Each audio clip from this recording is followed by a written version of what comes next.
Hello बच्चों, कैसे हो।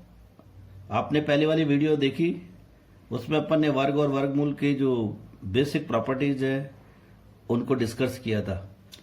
आज अपन एक्सरसाइज 6.1 को पढ़ेंगे। इसका पहला प्रश्न है, निम्नलिखित संख्याओं के वर्ग में इकाई के अंक क्या होंगे।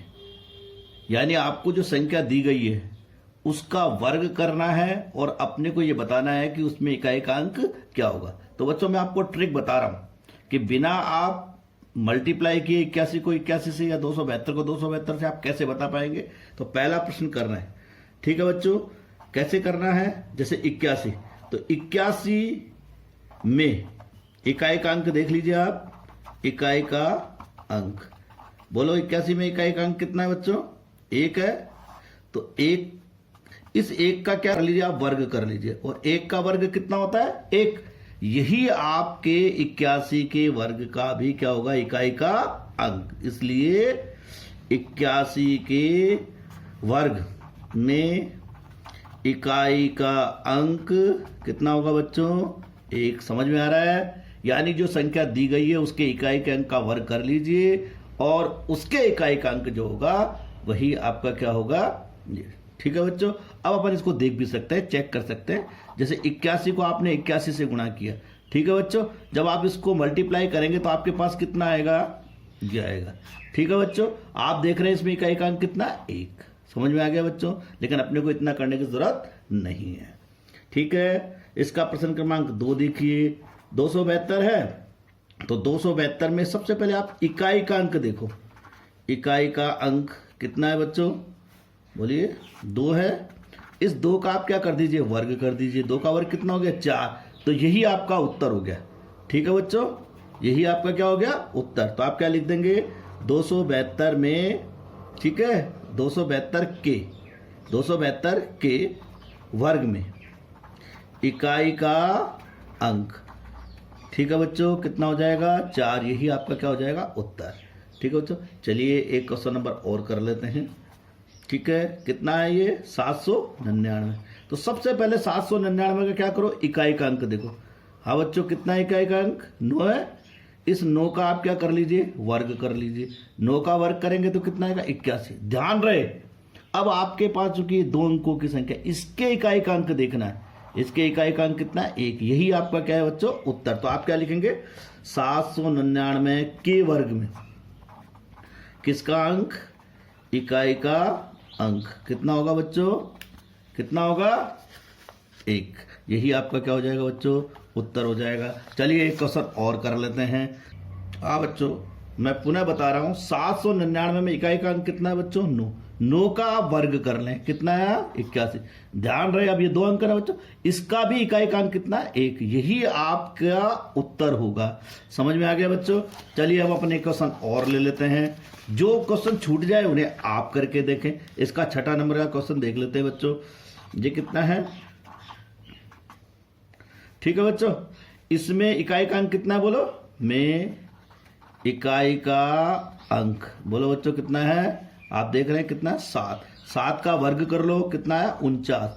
अब ध्यान रखिए, इसके भी इकाई का अंक देखना है, कितना हो गया? 9। यही आपका उत्तर हो गया। तो आप क्या लिख देंगे कि वर्ग में इकाई का अंक कितना होगा बच्चों?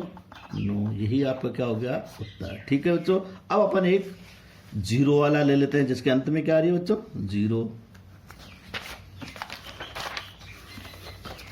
ठीक है बच्चों, एक क्वेश्चन ले लेते हैं अपन। देखिए 8वां, ये क्या कह रहा है? ठीक है बच्चों, सबसे पहले अपन इसमें देखते हैं इकाई का अंक। बोलो, इसमें इकाई का अंक कितना है? में इकाई का अंक कितना है बच्चों? 0। ठीक है, तो जब इसमें 0 इकाई का अंक 0 है तो इसका अपने को क्या करना? वर्ग करना। यानी 0 का स्क्वायर, यानी 0 को 0 से गुणा करते तो बच्चों कितना आता है? 0। ठीक है बच्चों, तो इसमें भी इकाई का अंक कितना होगा? इसके वर्ग में 0 में इकाई का अंक कितना होगा बच्चों? 0। ठीक है, चलिए एक क्वेश्चन लास्ट वाला कर लेते हैं, 10th। ठीक है बच्चों, बोलो इसमें इकाई का अंक कितना है बच्चों? इकाई का अंक कितना अपना? 5। 5 का वर्ग किया कितना आ गया 25। ठीक है, 25 में भी अब इकाई का अंक देखना है कितना है बच्चों 5, यही आपका उत्तर हो गया। तो आप क्या लिख देंगे, ठीक है बच्चों, कि वर्ग में, ठीक है, इकाई का अंक कितना होगा बच्चों 5, यही आपका क्या हो गया उत्तर। समझ में आ गया किस प्रकार से करना है इस प्रश्न क्रमांक 1 को। केवल इसके इकाई का अंक है उसका वर्ग करना है, और उसमें भी अगर 2 अंकों की संख्या आ जाए तो उसका इकाई का जो अंक होगा वही आपका क्या होगा बच्चों उत्तर होगा। ठीक है, शेष प्रश्न आप हल करेंगे। अब अपन करेंगे प्रश्न क्रमांक 2। हाँ बच्चों, देखिए प्रश्न क्रमांक 2 क्या कहता है बच्चों, ये निम्नलिखित संख्याएं स्पष्ट रूप से पूर्ण वर्ग संख्या नहीं है, इसका कारण आपको बताना है। यानी आपको ये बताना है कि जो संख्या दी गई है ये पूर्ण वर्ग क्यों नहीं है। ठीक है बच्चों, तो ध्यान रहे, मैंने आपको जब पहले बताया था प्रॉपर्टीज, तो मैंने कहा था पूर्ण वर्ग संख्या के लिए जरूरी है कि उसके अंत में कौन कौन से अंक आते हैं। 0 आता है, 1 आता है, ध्यान रहे बच्चों, ध्यान आया, 4 आता है, 5 आता है, 6 आता है, और कौन सा अंक आता है 9। यानी कि कोई भी पूर्ण वर्ग संख्या अगर है, किसी संख्या का वर्ग अपन ने किया है, तो उसके अंत में क्या आता है बच्चों 0, 1, 4, 5, 6 और ध्यान रहे 0 अगर सम संख्या में है तो ही पूर्ण वर्ग होगी। अगर विषम में है यानी 0 का मतलब यहाँ कितनी 0 होनी चाहिए, 2 0 हो सकती है, 4 0 हो सकती है, अंत में 6 0 हो सकती है। समझ में आ रहा है बच्चों। अगर 3 0 है या 1 0 है या 5 0 है अंत में, तो बच्चों फिर वो पूर्ण वर्ग संख्या नहीं है। इस और कौन कौन से अंक है जो अंत में आने पर कौन सा बच गया, 2, 3, 7 और 8। ये जब भी इकाई का अंक आता है, इकाई के अंक में होते हैं, ध्यान करिए, इसको मोबाइल नंबर की तरह याद कर लीजिए, 2378। क्या बोलो बच्चों, 2378। ये जब भी आएंगे वो पूर्ण वर्ग संख्या कभी भी नहीं हो सकती, ये पूर्ण वर्ग होगी ही नहीं। अब चेक करें अपन, आइए पहला प्रश्न कितना है बच्चों, बस आपको कुछ नहीं देखना, इसका इकाई का अंक देखना है। बोलो बच्चों, इकाई का अंक कितना है यहाँ 7। क्या 0, 1, 4, 5, 6, 9 में से है, नहीं है, इसका मतलब ये पूर्ण वर्ग संख्या नहीं है। तो अपन क्या लिख देंगे, चूंकि यहां इकाई का अंक कितना है बच्चों 7 है। ठीक है, इकाई का अंक कितना है 7 है, अतः ये कैसी संख्या नहीं हो सकती, पूर्ण वर्ग संख्या नहीं हो सकती, पूर्ण वर्ग नहीं है। समझ में आ रहा है बच्चों, केवल इनमें से अंक होना चाहिए। एक और ले लेते हैं अपन, तीसरा देखो बच्चों 7928। बोलो इसके इकाई का अंक कितना है बच्चों, यहाँ 8। ठीक है, जबकि अपने इकाई का अंक क्या होना चाहिए था 0, 1, 4, 5, 6 और 9, तो ये भी पूर्ण वर्ग नहीं है। ठीक है बच्चों, चलिए अब अपन एक ले लेते हैं जिसका अंत शून्यांत से हो रहा है, चलो देखते हैं। ठीक है बच्चों, अब इसका इकाई का अंक कितना है 0, तो 0 है तो ये पूर्ण वर्ग होना चाहिए, लेकिन मैंने आपको बताया था, ध्यान रहे, केवल 0 होने से वो पूर्ण वर्ग नहीं होती, उसके लिए जरूरी है कि शून्यों की संख्या सम होनी चाहिए। तो अपन गिनते हैं कितनी है, 1, 2, 3, 3 0 है बच्चों, तो यहां शून्यों की संख्या कितनी है, शून्य किस में है, शून्य कैसे है, विषम है, और जब शून्य विषम होते हैं यानी कि 1, 3, 5 0 हो तो वो पूर्ण वर्ग नहीं हो सकती। समझ में आया बच्चों। अगर 0 से अंत हो रहा है तो उसको कैसे चेक करेंगे, उसमें आप ये देख लें कि 0 कैसी होनी चाहिए, सम संख्या में होनी चाहिए। ठीक है, शून्य विषम है तक पूर्ण वर्ग नहीं है। ठीक है, तो शून्यांत के लिए क्या जरूरी है, सम संख्या में होनी चाहिए। तो अपन लिखेंगे चूंकि यहां शून्य सम संख्या में नहीं है, ठीक है, और सम संख्या में नहीं है, तो ये हाँ बच्चों, प्रश्न क्रमांक 3 ये कह रहा है निम्नलिखित संख्याओं में से किस संख्या का वर्ग विषम संख्या है। अपने को बिना, मैंने कहा ना, गुणा किए हुए, अपने को केवल ऑब्जर्वेशन करना है, देखकर ही बताना है कि इनमें से किस संख्या का वर्ग करने पर अपने को कैसे प्राप्त हो संख्या, जिसका वर्ग करने पर कैसी संख्या होनी चाहिए, विषम। तो बच्चों क्या करना है आपको, यहां हल में जैसे 431 है, ठीक है बच्चों, इसमें केवल इकाई के अंक का वर्ग करना है। इसमें इकाई का अंक कितना है बोलो? में इकाई का अंक कितना है बच्चों? एक। एक का वर्ग कर दीजिए, कितना है? एक। बोलिए एक सम है या विषम है? विषम है ना, इसलिए इसकी वर्ग संख्या में भी, समझ में आ रहा है बच्चों? तो ये वो वर्ग संख्या भी कैसी होगी? विषम होगी। ठीक है, अपन क्या लिख सकते हैं? 431 की वर्ग संख्या भी कैसी होगी बच्चों? कैसी होगी? विषम होगी। क्या समझ में आ रहा है आपको? जो संख्या दी गई है उसके इकाई के अंक का वर्ग कर लीजिए। अगर वो सम आता है तो सम संख्या होगी, और विषम आता है तो विषम संख्या होगी। समझ में आ गई बच्चों? चलिए दूसरा कर लेते हैं इसका। 2826। ठीक है बच्चों, बोलो इसमें इकाई का अंक कितना है बच्चों? 6। 6 का अपन ने क्या किया? वर्ग। वर्ग कितना हो गया? 36। बोलो 36 का 6 जो इकाई का अंक है, ये सम है या विषम है? सम है ना बच्चों, इसलिए इसका वर्ग भी कैसा होगा? का वर्ग भी कैसी होगी बोलो? वर्ग भी कैसी संख्या होगी? सम संख्या होगी। क्या समझ में आ रहा है बच्चों? तीसरा देखो क्या कह रहा है। ठीक है, बोलो इसमें इकाई का अंक कितना है? 9। 9 का वर्ग किया, कितना है? 81। बोलो एक सम है या विषम है? ठीक है बच्चों, राइट, ये विषम है, तो जो इसका वर्ग होगा वो भी कैसा होगा? विषम होगी। तो अपन लिख सकते हैं का वर्ग क्या होगा बेटे? बोलिए विषम होगा। समझ में आ रहा है?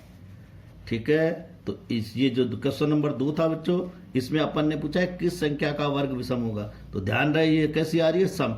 तो ये विषम नहीं होगा, आपको ये लिखना होगा, क्योंकि अपने से क्या पूछा है इसने? विषम पूछा है ना बच्चों, विषम। ठीक है, ये विषम होगा।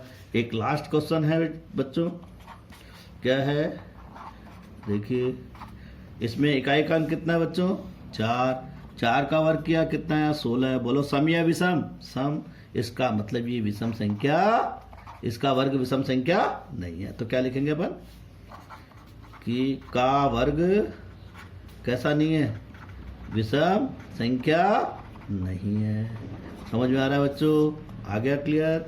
कुछ भी आपको गुणा करने के देखने की जरूरत नहीं है, केवल इसके इकाई का अंक वर्ग करो। अगर वो सम आता है तो संख्या सम होगी उसकी वर्ग संख्या, और अगर विषम आता है तो उसकी वर्ग संख्या कैसी होगी? विषम। Thank you. अब क्वेश्चन नंबर कौन सा करेंगे बच्चों? चौथा, 4। हाँ भाई, क्या कह रहा है बच्चों? बहुत इंटरेस्टिंग क्वेश्चन है बच्चों, और जब आप बड़े हो जाएंगे तो प्रतियोगी परीक्षाओं में भी बहुत काम आते हैं इस प्रकार के प्रश्न, तो जरा ध्यान से समझें। ये क्या कह रहा है बेटे? निम्न प्रतिरूप का अवलोकन कीजिए और रिक्त स्थान भरें। अवलोकन का मतलब होता है ऑब्जर्वेशन, देखना है। ठीक है बच्चों, तो देखो अपन देखते हैं यहाँ कितने अंक है बच्चों? 11 है। दोनों क्या है? ये संख्या किससे बनी है? एक रेख से बनी है। इसका स्क्वायर कर दिया, कितना आया? 121 दिया हुआ है। फिर क्या कर रखा है इसने? 101 का क्या दिया हुआ है अपने को? ये दिया है। आप देखते जाना बच्चों इसको, एक पैटर्न, इसका प्रतिरूप क्या कह रहा है ये। ठीक है बच्चों, ये हो गया। और अब अपने को ये बताना है कितने जीरो है बच्चों? 4। ठीक है, एक तो अपने को ये बताना है जो खाली जगह है बच्चों, इनको अपने को क्या करना है? भरना है। और एक लास्ट वाला, इसका अपने को 6 जीरो दी हुई है बच्चों, 3 और 3 6। ठीक है बच्चों, और इसका स्क्वायर अपने को बताना। जरा अपन पैटर्न चेक कर लेते हैं। ठीक है बच्चों, देखो पहले में क्या दिया हुआ था? 11 का क्या है बोलो बच्चों? 11 का क्या है? वर्ग। ठीक है बच्चों, और 11 का वर्ग क्या आ रहा है? 1 2 1। ठीक है, फिर क्या है? 101 का वर्ग कैसे लिखा है इसने? 10 20 और 1। ठीक है बच्चों, तो देखो इसने क्या किया? 11 का वर्ग किया, तो 11 के वर्ग में कैसे अंक आते हैं बोलो? एक एक अंक से बनी है ना, तो पहले आप क्या करो, इसको सीधी गिनती लिखो, 1 2 1 लिख दिया। अब देखिए इसमें भी देखो, इसमें कितने अंक आ रहे हैं बच्चों?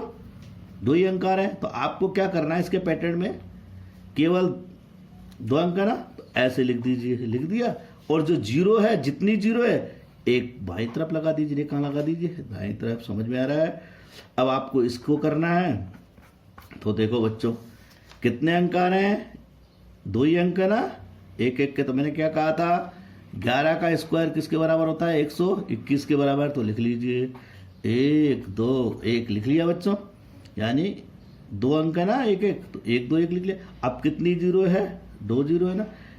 इन दोनों जीरो को किधर लगा दीजिए? बाएं तरफ भी लगा दीजिए 2 के, और कहाँ लगा दीजिए? दाएं तरफ भी। समझ में आ रहा है बच्चों? यही आ रहा है। अब अपन इसको चेक करते हैं, देखो पैटर्न को। कितना है बच्चों? कितनी जीरो है? 4। देखो तो मैंने क्या कहा, एक कितने अंक है इसमें? 2 है ना, तो पहले गिनती लिख लेते। मैंने क्या कहा था? 11 का स्क्वायर कितना होता है? 121। ऐसे लिख लेंगे 1 2 21। कितनी जीरो है बच्चों? 4। 4 इसके बाएं तरफ लगा दो 2 के, और 4 जीरो किधर लगानी है? दाएं तरफ। यही इसका क्या होता है? यहाँ कितनी जीरो आ जाएगी बच्चों? 4, और 4 जीरो यहाँ आ जाएगी। ठीक है, अब अपने को इसको करना है। तो पहले अपन क्या करेंगे बच्चों? देखो इसमें से कितने अंक हैं? 2 बार है तो 11 हो गया ना। 11 का मैंने क्या कहा था? 121। ठीक है बच्चों, अब जितनी जीरो है बीच में उतनी जीरो बाएं तरफ लगानी है। 1 2 3 4 5 6, इधर 6 जीरो दाएं तरफ लगानी है। यही इसका क्या हो जाएगा बच्चों? उत्तर हो जाएगा। समझ में आ गया पैटर्न? अगर मान लीजिए आपके पास ये होता तो आप इससे भी बड़ी संख्या का ये बता सकते थे। ठीक है बच्चों, जैसे 2 2 4 2 6 2 8 होती, तब भी आप इसको क्या कर सकते थे? बड़े आराम से कर सकते थे। कैसे? ये लिखा आपने 11 का वर्ग कितना होता है? 121। अब कितनी जीरो है बीच में? 8। 8 आगे लगा दीजिए। 5 6 7 8, 8 इधर लगा दीजिए। 4 5 6 7 8। समझ में आ रहा है बच्चों? ये पैटर्न समझ में आया आपको? राइट है। Thank you. आज इसका अभ्यास कीजिए। नेक्स्ट वीडियो में फिर मिलेंगे आपसे इस प्रश्न के लिए।